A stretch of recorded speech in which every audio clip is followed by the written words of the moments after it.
Кажи ми ти, се виде со брати? Да. Да, сега проверуваме, за веќе имам суми за тој еден што би можело да го прави сето тоа. Значи, он не е упознат со оваа работа? Не. Нема поема, ништо не знае, апсолутно, падна ту несвест. Добро. Него, види, знаеш што, како сега тоа да се канализира, оној први ден, тој да не дознае сега, значи... Нема. Да, кога ќе дојдат овие да видат упатени на правото место.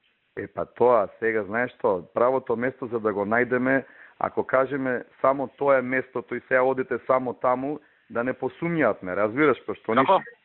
Викам, ако е местото таму како што е, и во сега во тоа местото има некоја просторија, така, ако кажеме сега само таа просторија е слободна, да не посумња некој, разбираш, треба да знаеме точно у која просторија и како би било тоа.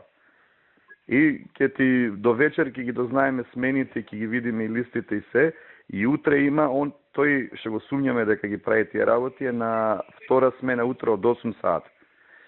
И од 8 саат има таму, ќе има нешто празно, и сега да направиме тука на мешталка. Аха. Разбираш? Ама ќе ти се јавам ја да дадеш некој со кој како. Значи вие сега не му викате, за да му ја скинете на него главата има време, ќе му ја скинете за некој. Не, тој не е битен, тој ќе го тепаме на крај. Битно е на крај ќе го, тоа е лесна работа. Да, тоа е лесна работа, тој не е на нас битен. Битно е ова како да дознаеме дека Па ти ако можеш сега ти види вака. Ако се сомневаш на него, дај кој е тој, име и телефонски број него. Добро, сигурно имате вие тоа. Да. Па дај ми. Соберам и ќе ти го пратам на SMS, добро? Ајде. Ајде, дзирни го ова на мејлот, молим.